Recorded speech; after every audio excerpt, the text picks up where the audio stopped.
Hello viewers, আসসালামু আলাইকুম। কেয়া cooking হাত থেকে আপনাদের সকলকে স্বাগত জানাচ্ছি। আজকে আমি এই গরমের মধ্যে তৈরি করে নিয়েছি খুব সহজেই এই উপকরণ দিয়ে দই চিড়ার ডেজার্ট।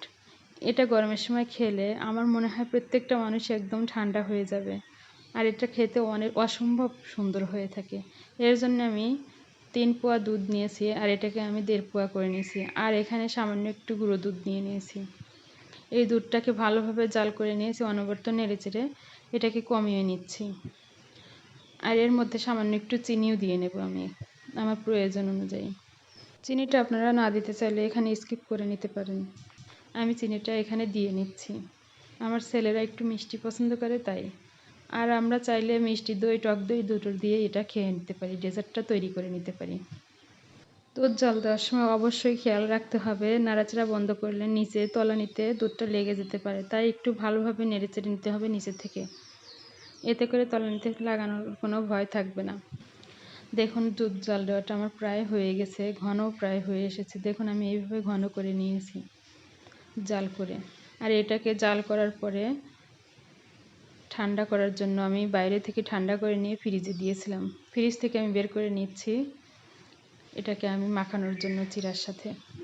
আর এর মধ্যে আমি চিড়া নিয়েছি 1 কাপ চিড়া। এটাকে আমি ভালোভাবে ধুয়ে পরিষ্কার করে নিয়েছি।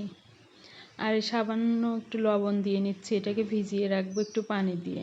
খুব বেশি পানি দেওয়ার দরকার নেই, সামান্য একটু চিড়ার গায়ে মাখা মাখা পানিটা থাকবে সেভাবেই আমি পানিটা দিয়ে নিয়েছি। চিড়াটা আমার রেস্টে থাকুক, আমি এর মধ্যে ফলগুলো কেটে নিয়েছি। দেখুন আপেল নিয়েছি আমি, সবগুলো ফলই সুন্দরভাবে কেটে নিয়েছি। আপনারা পছন্দ অনুযায়ী ফল নিতে পারেন।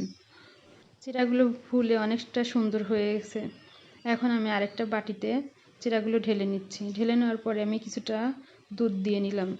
আগে থেকে যে দুধটা জাল করে রেখেছিলাম ফ্রিজ থেকে বের করে, সেই দুধটা আমি এর মধ্যে দিয়ে দিলাম ঠান্ডা ঠান্ডা পরিবেশন করব বলে। আর আমি এখানে ফলগুলোর হাফ করে দিয়ে নিচ্ছি।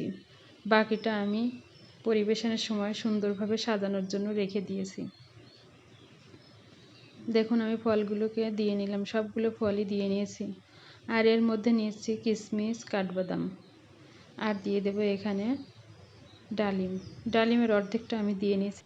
ডালিমটা দিলে খেতেও অনেক টেস্টি হয় আর কালারফুল হয়, দেখতে অনেকটা সুন্দর লাগে, একটা দেখেই লোভনীয় হয়ে যাচ্ছে। আর এখানে আমি টক দই দিতেও পারি, মিষ্টি দই দিতে পারি। আমি এখানে টক দই নিয়ে দিয়েছি।